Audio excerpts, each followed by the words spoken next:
नमस्ते and welcome to my channel Deep Astro Universe. आज मैं बात करूंगी कैंसर लग्न वालों के लिए, मतलब कर्क लग्न वालों के लिए नवंबर का मंथली एनालिसिस क्या कहता है, कैसे रहेंगे डायनामिक ट्रांजिट्स। उससे पहले कि मैं स्टार्ट करूं, मैं आपको ये बता दूं कि आपको हमेशा अपने महादशा अंतर और प्रत्यंतर के बारे में, उनके प्लैनेट्स के बारे में जानना सबसे ज़्यादा ज़रूरी है, क्योंकि कोई भी मंथली एनालिसिस होता है उसके लिए वो प्लैनेट्स सबसे इंपॉर्टेंट होते हैं और वो क्या इंडिकेट कर रहे हैं उस महादशा में। क्योंकि कोई भी महादशा होती है, कोई भी आपके लाइफ का कर्मा होता है, कोई भी योग होता है, अच्छा या बुरा, वो आपकी महादशा ही लेके आती है। वो एक बैगेज होता है, जो अच्छा या बुरा वो आपकी महादशा प्रत्यंतर, अंतरदशा प्रत्यंतर ही इंडिकेट करता है। तो और जो उस इवेंट को ट्रिगर करते हैं वो होते हैं 3 सबसे बड़े प्लैनेट्स, जो हैं शनि, बृहस्पति, राहु, केतु। तो अब क्योंकि अक्टूबर एंड में राहु केतु का ट्रांजिट हो रहा है, सबसे बड़ा 1 एंड हाफ ईयर के बाद का ट्रांजिट है, जो पाइसेस और वर्गो में है, मीन और कन्या में। और उसके बाद 4 नवंबर को शनि जो है वो डायरेक्ट हो जाएगा, मतलब मार्गी हो जाएगा। तो ये इंडिकेट कर रहा है कि हर लग्न वालों के लिए कोई एक इवेंट ट्रिगर होने वाला है, अलग अलग एरिया में। सबके लिए एक जैसा नहीं होगा, सबकी एरियाज महादशा अंतरदशा वाइज डिफरेंट होंगी, लेकिन वो ट्रिगर होने वाला है नवंबर में और दिसंबर में। और उसका जो इफेक्ट है, इम्पैक्ट है, वो नेक्स्ट 1 ईयर के लिए दिखेगा। और वो जो जो भी इवेंट होगा वो काफ़ी स्टेबल होगा। तो अब बात करते हैं कि कैसा रहेगा आपका नवंबर का मंथ। शनि जो है वो आपकी कुंभ राशि में है। कुंभ राशि आपके अष्टम भाव में आती है। वो शनि की ही राशि है और राहु की मूल त्रिकोण राशि है। तो शनि तो पहले 24 नवंबर तक तो धनिष्ठा नक्षत्र, मंगल के नक्षत्र में रहेगा, तो मंगल की तरह ही प्रभाव देगा, लेकिन अपनी शनि की राशि में भी बैठा है, तो मंगल की तरह के प्रभाव देगा। मंगल तुला राशि में रहेगा और 16 नवंबर को वृश्चिक राशि में जाएगा। तुला राशि आती है आपके चौथे भाव में और वृश्चिक राशि आती है आपके पंचम भाव में। दोनों ही राशियाँ अच्छी हैं। तो जो भी इम्पैक्ट आपको मिलने वाला है, और खासकर जब ये मंगल है, जब ये वृश्चिक राशि में होगा, वहाँ से चौथी दृष्टि ये शनि पे डालेगा। तो ये आपको एक चेंज की तरफ अचानक से इंडिकेट करता है। कोई भी चेंज हो सकता है आपकी लाइफ में, स्पेशली क्योंकि अष्टम भाव से इसकी तीसरी दृष्टि जो है, थर्ड एस्पेक्ट शनि का 10th हाउस पे है, और 7th एस्पेक्ट सेकंड हाउस पे, और 10th एस्पेक्ट इसका 5th हाउस पे ही रहेगा। 10th एस्पेक्ट से ये मंगल को देख रहा है और मंगल 4th एस्पेक्ट से ये शनि को देख रहा है। तो कहीं न कहीं अगर आप टेक्निकल फील्ड में या इंजीनियरिंग फील्ड में हैं, तो ये आपको इंडिकेट करता है कि आपको करियर में कोई एक चेंज हो सकता है, या आप ऑल ऑफ अ सडन अगर आप इंजीनियरिंग या टेक्निकल फील्ड में कुछ करने की, एजुकेशन लेने की, बैचलर्स की डिग्री लेने की सोच रहे थे, तो ये आपको हेल्प कर सकता है। आपकी फैमिली भी उसमें इंडिकेट कर रही है। अगर आप जॉब के लिए भी सोच रहे थे, तो ये जॉब अपॉर्चुनिटी भी दे सकता है आपको इंजीनियरिंग और टेक्निकल फील्ड में। क्योंकि मंगल भी दृष्टि दे रहा है शनि को, और शनि भी दृष्टि दे रहा है मंगल को 16 नवंबर से लेकर 24 नवंबर के बीच में। तो वो जो एनर्जी है वो कहीं न कहीं टेक्निकल और इंजीनियरिंग को ही रिलेट करती है। तो वो कहीं न कहीं ट्रिगर कर रहा है। अगर इसकी महादशांतर या प्रत्यंतर होगा, तो आपका ये पॉइंट ट्रिगर हो जाएगा, जहाँ पे अगर आप इससे रिलेटेड कुछ टेक्निकल चीज़ों से रिलेटेड हो, इंजीनियरिंग वाली चीज़ों से रिलेटेड कुछ करने की सोच रहे थे, तो ये पॉइंट ट्रिगर हो सकता है। और ये आपको अचानक से वो चेंज देगा। जो आपका चेंज जो कुछ भी होगा, वो आपको आपके घर से, या एक पर्टिकुलर सिचुएशन से, मतलब आप ये समझ लीजिए एक कंफर्टेबल आप सिचुएशन में अगर थे, तो उस कंफर्ट से आपको बाहर निकालेगा, उससे दूसरी जगह ले जाएगा आपको। ये है, ये इंडिकेट कर रहा है।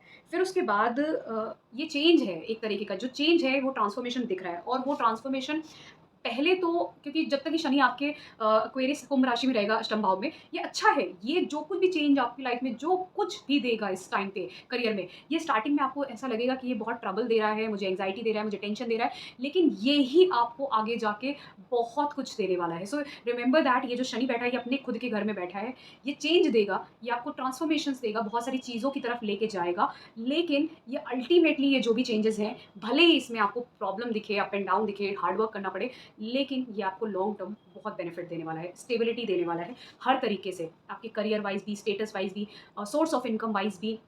और इवन आपको इवन अगर आप ये सोच रहे थे कि अगर आप चाइल्ड बर्थ का सोच रहे थे, तो उसमें भी इंडिकेट करता है। लेकिन हाँ, अगर आप अभी छोटे बच्चे हो, अगर आप बेसिक एजुकेशन में ही हो, तो ये एजुकेशन में थोड़ा हिंड्रेंस क्रिएट करता है। तो छोटे बच्चों के लिए मैं ये बोलूँगी कि ये थोड़ा-सा आपको हिंड्रेंस क्रिएट कर सकता है एजुकेशन वाइज़, जो आपकी बेसिक स्कूल की एजुकेशन होती है, जब तक ये शनि अष्टम भाव में रहेगा। लेकिन ओवरऑल जो लोग बड़े हो चुके हैं, जो बड़े हैं, उनके लिए ये एक सबसे बड़ा ट्रिगरिंग पॉइंट है, जहाँ पर आप एक बहुत बड़ा चेंज देख सकते हो अपनी लाइफ में, रिलेटेड टू एरियाज़ जहाँ पे 8th हाउस इम्पैक्ट होता है। अगर आप ऑकल्ट साइंस, एस्ट्रोलॉजी या डीप रिसर्च के सब्जेक्ट्स में हो, वहाँ पे, और आप कोई ट्रांसफॉर्मेशन अपनी लाइफ में करियर से रिलेटेड टू सोच रहे हो, या फैमिली लाइफ से रिलेटेड टू, या आपके खुद के मनी से रिलेटेड टू आप सोच रहे हो, उन सबको इंडिकेट करता है।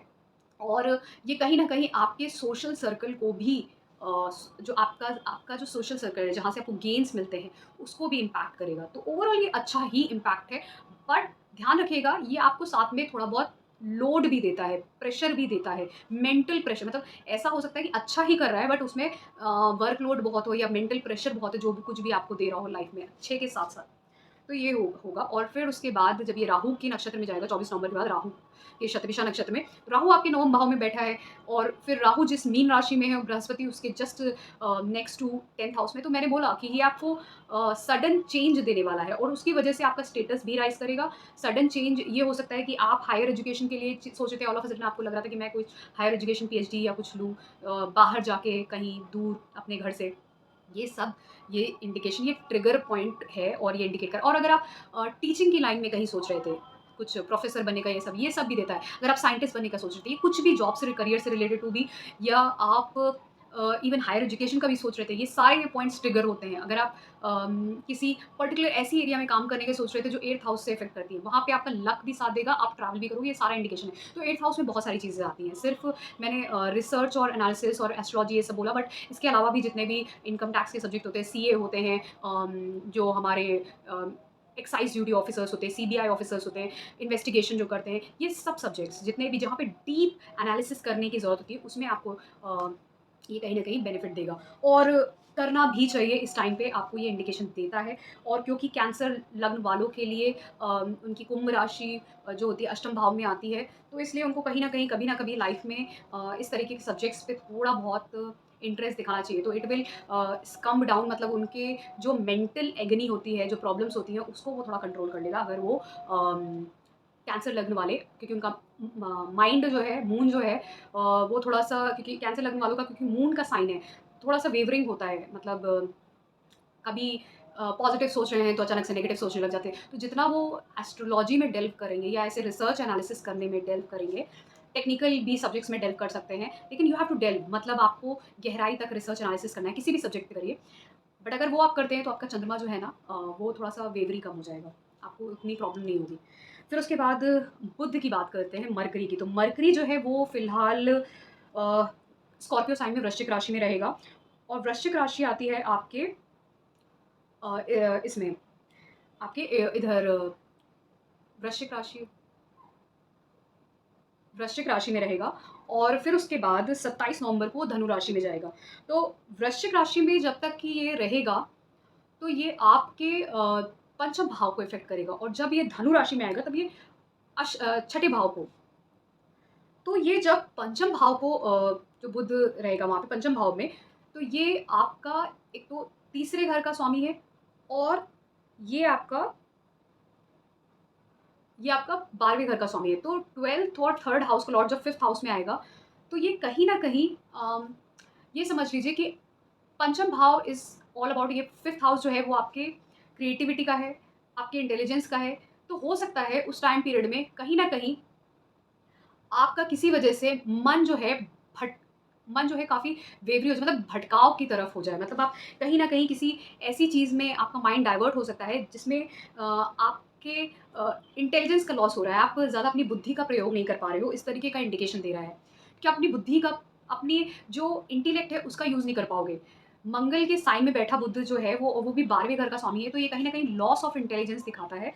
और 3rd हाउस जो विल पावर और स्ट्रेंथ का है, तो वो कहीं न कहीं loss of will power and strength and intelligence दिखाता है। तो ये जो है ये थोड़ा-सा डिफ़िकल्ट सिचुएशन है। इस टाइम पीरियड में आप हो सकता है उतना ज़्यादा कंसंट्रेट ना कर पाओ। अगर आप अभी बच्चे हो तो आप अपनी पढ़ाई पे हो सकता है इतना कंसंट्रेट ना कर पाओ, और अगर आप बड़े भी हो तो हो सकता है आप अपने या आपकी लव लाइफ़ है वहाँ पे थोड़ी-सी इश्यू क्रिएट हो सकता है। और अगर आप किसी रिलेशनशिप में हो वहाँ पे आपका प्रॉब्लम क्रिएट हो सकती है। तो इस तरीके का इंडिकेशन, तो इस तरीके का कुछ इंडिकेशन ये देता है, क्योंकि 5th हाउस में बुध का बैठना, वो भी स्कॉर्पियो साइन में वृश्चिक राशि में, ये एक अच्छा इंडिकेशन नहीं है। इसकी महादशांतर या प्रत्यंतर चला होगा तो इसका इफ़ेक्ट आपको दिखेगा। तो ये आपके रिलेशनशिप में अगर आप का कोई बॉयफ्रेंड गर्लफ्रेंड है तो वहाँ पे ब्रेकअप भी हो सकता है। और अगर आप यू आर मैरिड, वहाँ पे भी थोड़ा-सा, क्योंकि there is a love relationship, तो वहाँ पे भी थोड़ा-सा प्रॉब्लम इश्यू क्रिएट कर सकता है, क्योंकि loss of intelligence, loss of love and relationship, ये सब इंडिकेट करता है। Loss of will power and strength, ये सारा इंडिकेशन देता है। तो फिर सूर्य की बात करें फिर सूर्य भी इसी के साथ बुधादित्य योग बनाएगा वृश्चिक राशि में 17 नवंबर से। तो जब ये 17 नवंबर से इसके साथ बुधादित्य योग बनाएगा, तब हो सकता है थोड़ी बहुत सिचुएशन कंट्रोल में आ जाए, लेकिन ओवरऑल जो पिक्चर है वो ये है कि जब तक कि ये बुधादित्य युग नहीं होता है और वहाँ पे बुध अकेला रहेगा, तो वो आपके लाइफ में, स्पेशली आपके लव रिलेशनशिप में और आपके इंटेलिजेंस में कहीं न कहीं ट्रबल और हिंड्रेंस क्रिएट कर सकता है। फिर जब सूर्य का कंजंक्शन हो जाएगा, बुधादित्य योग फॉर्म होगा, तब उस पॉइंट से 17th नवंबर से आप एक बेटर फेज़ अपनी लाइफ में देखोगे और जो चीज़ें आउट ऑफ कंट्रोल चली गई थी, वो अब बेटर होने लग जाएँगी। तो ये तभी होगा जब इसकी महादशा अंतर या प्रत्यंतर चल रहा होगा। और फिर उसके बाद बृहस्पति की बात करें तो बृहस्पति वक्री है, और वो भी आपके दसम भाव में। और दसम भाव में जब ये वक्री है, तो ये दिखा रहा है कि कहीं न कहीं वहाँ से ये बैठ के आपके ये दूसरे भाव को, चौथे भाव को और छठे भाव को प्रभावित कर रहा है। तो कहीं न कहीं एक्सपेंशन हुआ है, अगर इसकी महादशा अंतर या प्रत्यंतर चल रहा है, तो ये कहीं न कहीं एक एक्सपेंशन की तरफ दिखा रहा है आपके फैमिली लाइफ में, आपके वेल्थ में। डेफ़िनेटली, और अगर आपने कोई प्रॉपर्टी, व्हीकल, ये सब भी आपका इंडिकेट कर रहा है कि आपको इस सब का लाभ हुआ होगा, क्योंकि एक एक्सपेंशन दिख रहा है आपकी फैमिली लाइफ में। और वो एक्सपेंशन सिर्फ मनी या फैमिली का नहीं है, बल्कि ओवरऑल आपके प्रॉपर्टी, इन सब का भी है। और फिर उसके साथ-साथ छठे घर को भी देख रहा है। तो यहाँ पर भी अगर आपके कोई एनिमीज़ थे, तो वो भी कम हो गए होंगे, क्योंकि वहाँ पे जो बृहस्पति की अमृतमयी दृष्टि है वो जारी है। फिर साथ में अगर आप किसी करियर में कुछ सर्विस ओरिएंटेड कामों में कुछ सोच रहे थे, डेली रूटीन जो जॉब्स होती हैं, उसमें अगर ट्राई करने का सोच रहे थे, तो वो आपको लग सकती है। तो ये सारी चीज़ें इंडिकेट करता है बृहस्पति। अब शुक्र की बात करते हैं। शुक्र जो है पहले कन्या राशि में रहेगा, जो आपके तीसरे भाव में आती हैं, फिर वो तुला राशि में 30 नवंबर को जाएगा। तो मैक्सिमम टाइम वो कन्या राशि में ही रहने वाला है। इसकी महादशा अंतर या प्रत्यंतर चल रहा होगा, तो तीसरे भाव में जब ये शुक्र रहेगा, तो क्योंकि ये 11वें घर का स्वामी है और ये आपके चौथे घर का स्वामी है, तो ये बहुत अच्छा इंडिकेशन है। ये आपको कहीं न कहीं दिखाता है कि आप इसकी महादशा अंतर या दशा के प्रत्यंतर चला होगा, तो आपको गेन्स होंगे through your effort, through your communication, digital communication आपके, या फिर हो सकता है कि आप कोई अपॉर्च्युनिटीज़ चाह रहे थे, जहाँ पे स्पेशली इन सॉफ्टवेयर सेक्टर या इन्फॉर्मेशन टेक्नोलॉजी सेक्टर, इन सब एरियाज़ की जो जॉब्स होती हैं, जहाँ पे कंप्यूटर का यूज़ सबसे ज़्यादा होता है, इस तरीके का कम्युनिकेशन ज़्यादा होता है। जिसमें मल्टीमीडिया, डिजिटल, ये सब चीज़ें ज़्यादा यूज़ होती हैं। या फिर आपका क्रिएटिविटी वेयर, जहाँ पे आपको जो राइटिंग और रीडिंग वाले जॉब होते हैं, ओरेशन वाले जॉब होते हैं, ओरेटरी वाले, वो जो इंडिकेट करता है, छोटे भाई-बहन हों या आपका जो शॉर्ट डिस्टेंस ट्रैवल हो, वहाँ पर आपको एक गेन्स, अपॉर्च्युनिटीज़, ये सब से आपको कुछ ना कुछ इंडिकेशन दिखता है कि आपको वहाँ पर लाभ होने वाला है, उन सब चीज़ों से। यहाँ पर लाभ होने वाला है, आपको सोशल सर्कल आपका हेल्प कर सकता है कि कुछ आपको ऐसा अपॉर्च्युनिटी मिले, जहाँ पे आप कुछ नया कर पाओ रिलेटेड टू सॉफ्टवेयर और डिजिटल कम्युनिकेशन, कुछ इस तरीके का इंडिकेशन दे रहा है, क्योंकि ये कहीं न कहीं आपके 11th हाउस को इफ़ेक्ट कर रहा है। 11th हाउस का लॉर्ड है, जो गेन्स का है, आपके बड़े भाई-बहन का है, आपके सोशल नेटवर्किंग का है, अपॉर्च्युनिटीज़ का है, वो 3rd हाउस में बैठ रहा है। तो 3rd हाउस में जब वो बैठ रहा है, तो वो opportunities related to 3rd house लेके आ रहा है। और 3rd हाउस कहीं न कहीं, आप अगर इस फ़ील्ड को, टीचिंग को, या मीडिया में अगर आपको, जहाँ पे आपको बोलना पड़ता है, लिखना पड़ता है, राइट करना पड़ता है, इस तरीके की चीज़ों में है, या सॉफ्टवेयर कम्युनिकेशन वाली चीज़ों में, जहाँ पे कंप्यूटर और पीसी का सबसे ज़्यादा यूज़ होता है, ये सारे कम्युनिकेशन वाले सोर्सेज़ में आपको बहुत हेल्प करने वाला है। या आपकी ऐसी अपॉर्च्युनिटी या जॉब हो सकती है, जहाँ पे आपको डेली ट्रैवल करना पड़े, डेली ट्रैवल करने वाली जॉब भी हो सकती है, ऐसा भी इंडिकेशन दे रहा है। एंड ये 4th हाउस का लॉर्ड अपने से 12th में गया, तो आपको घर से दूर ले जाएगा, डेली ट्रैवल वाला, क्योंकि 3rd house is about daily short distance travel, daily का ट्रैवल। तो ये इंडिकेट कर रहा है ना। मंगल के बारे में मैंने बता दिया, तो अब ओवरऑल मैं बताती हूँ कि ये मंथ आपके लिए क्या इंडिकेट कर रहा है। तो शनि आपका अष्टम भाव में, शनि आपका अष्टम भाव में, और राहु आपका नवम भाव में, और बृहस्पति आपका दसम भाव में। तो ये ओवरऑल ये इंडिकेशन जो दे रहा है, ये यही दे रहा है कि अगर आप कुछ भी अपनी लाइफ में एक ट्रांसफॉर्मेशन चाह रहे थे, whatever transformation related to your career, और या फिर आपकी फैमिली लाइफ में, आपके सोर्स ऑफ मनी में, इनकम में, आप ये सोच रहे थे कि आपके you wanted a child in your life, और you wanted to start something, you wanted कि आप चाह रहे थे कुछ ऐसा, कुछ नया कुछ करना, specially in your family life, कुछ नया, कुछ बेहतर स्टार्ट करना, जहाँ से आपका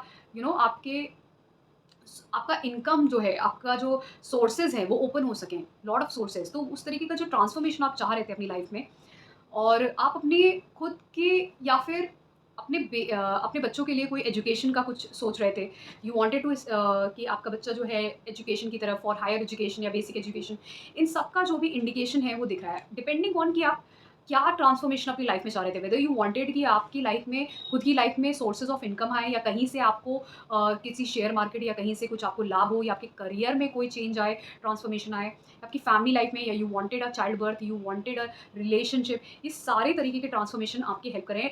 और इम्पॉर्टेंट चीज़ ये है कि जो भी आप ट्रांसफॉर्मेशन की तरफ सोच रहे हो, या आप अपने प्लेस से, अपने फादर से दूर जाने की सोच रहे हो, अपने घर से दूर जाने की सोच रहे हो, तो वो सब भी, अगर आप किसी भी तरीके का ट्रांसफॉर्मेशन सोच रहे हो, तो then there is a high chance कि आगे चल के आपको ये अपॉर्चुनिटी फॉर ट्रैवल या फिर फॉर हायर एजुकेशन ये आपको ट्रांसफॉर्मेशन देने वाला है। So a transformation is going to come in your life, which depending on कि आप किस तरीके का ट्रांसफॉर्मेशन चाह रहे थे, या तो आप हायर एजुकेशन की तरफ चाह रहे थे, या आप इस तरीके की अपॉर्चुनिटी चाह रहे थे जहाँ पे आपको दूर जाना हो कहीं पे, या आप कुछ स्पिरिचुअल पिलग्रिमेज की तरफ ट्रैवल करना चाह रहे थे, या अपने फादर से रिलेटेड टू कुछ, या कोई गुरु चाह रहे थे अपनी लाइफ में, या इवन अगर आप कुछ इस तरीके का रिजल्ट चाह रहे थे जहाँ पे आप कोई, you wanted to become a teacher और समथिंग लाइक दैट, आप कुछ खुद भी आप कुछ गुरु बनने की सोच रहे थे, या प्रोफेसर या समथिंग लाइक दैट, या साइंटिस्ट समथिंग लाइक दैट, आप वो भी जा सकते हो। और आप अगर आप हायर डिग्रीज जैसे पीएचडी इन सब की तरफ, masters PhD and other higher degree,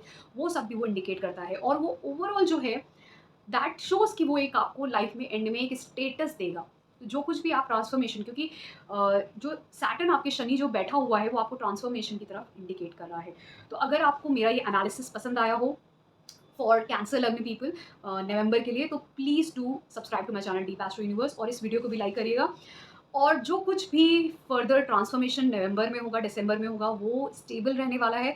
so please do comment कि अगर नवंबर में जिस भी टाइम पीरियड में जो भी आपकी किसी एक पर्टिकुलर एरिया में नवंबर और दिसंबर में ट्रांसफॉर्मेशन होगा, अगर वो होता है, जिस एरिया में आपके होता है, पॉजिटिव और नेगेटिव, प्लीज़ डू कमेंट, क्योंकि मुझे भी जानना है लोगों की लाइफ में एग्जैक्टली किस तरीके के ट्रांसफॉर्मेशंस आ रहे हैं in November and December. That will be stable and long term, next year तक आप उस चीज़ को फील करोगे, उसका impact. Thank you so much. नमस्ते।